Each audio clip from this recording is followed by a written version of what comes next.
क्या दुनिया में कोई भी रिलीजन ये बता सकता है कि उनकी धार्मिक पुस्तक का ज्ञान साइंटिफिकली कैसे आया, उसका साइंटिफिक प्रोसेस क्या था? आज हम आपको ये बताएंगे कि वेदों का ज्ञान साइंटिफिकली कैसे आया। जानने के लिए वीडियो को शुरू से लेकर लास्ट तक पूरा ज़रूर देखें। सबसे पहले ये जानना ज़रूरी है कि वेद क्या है। वेद को जानने के लिए सृष्टि को जानना ज़रूरी है। सृष्टि को जानने के लिए ये जानना ज़रूरी है कि सृष्टि कैसे बनी।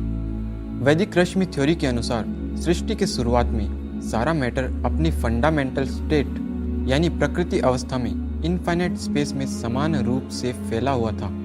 इस अवस्था में मैटर की वर्तमान में जानने योग्य कोई भी प्रॉपर्टी विद्यमान नहीं थी। सब जगह गहरा अंधकार था। किसी भी प्रकार की कोई गति नहीं थी, न ही कोई फोर्स था। ऐसी अवस्था में सर्वव्यापक ईश्वर सर्वत्र सूक्ष्म वाइब्रेशन उत्पन्न कर देता है। यही सूक्ष्म वाइब्रेशन ओम रश्मि है।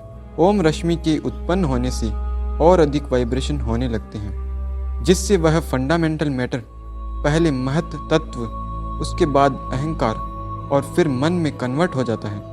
अब इस मनस तत्व में समुद्र के समान लहरों रूपी विभिन्न प्रकार की रश्मियां उत्पन्न हो जाती है। इन रश्मियों से ही बड़ी छंद रश्मियों का निर्माण होता है।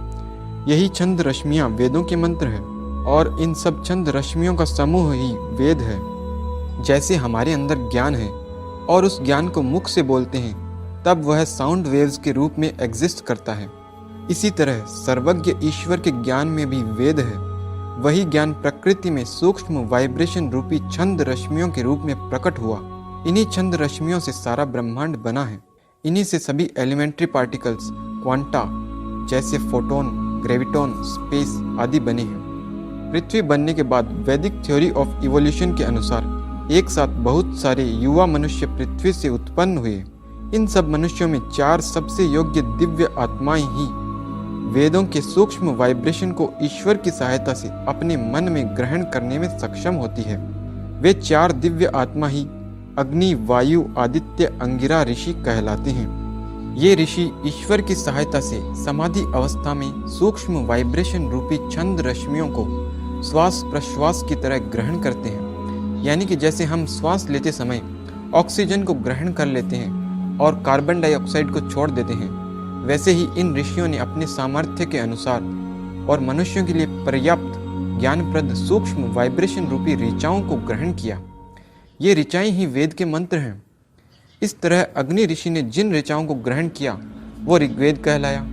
ऐसे ही वायु ने यजुर्वेद, आदित्य ने सामवेद और अंगिरा ऋषि ने अथर्ववेद की ऋचाओं को ग्रहण किया।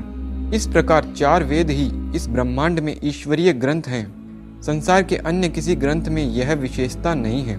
यही ग्रंथ सृष्टि की शुरुआत से अब तक यथावत चले आ रहे हैं। संसार में अन्य कोई भी ग्रंथ ऐसा दावा नहीं कर सकता है कि वह सृष्टि के आदि से अब तक यथावत चला आ रहा है।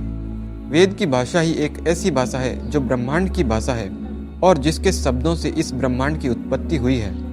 संसार की कोई अन्य भाषा ऐसा दावा नहीं कर सकती कि वह सृष्टि की पहली भाषा है और उसके शब्दों से ही संसार बना है।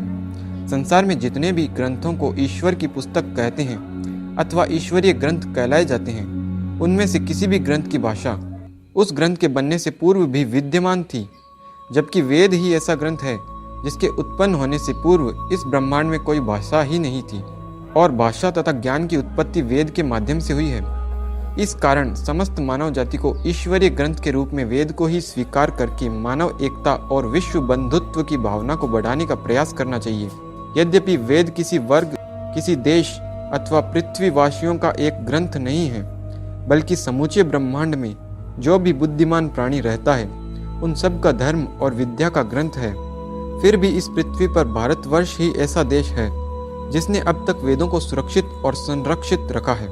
इस कारण विश्व के सभी देशों को भारतवर्ष आर्यावर्त का ऋणी होना चाहिए और प्रत्येक देशभक्त का भी यही दायित्व बनता है कि वह अपने राष्ट्रवाद को वेदवाद से जोड़े। वेद के बिना राष्ट्रवाद, समाजवाद, विज्ञान व मानवता, अध्यात्मवाद कुछ भी जीवित नहीं रह पाएगा।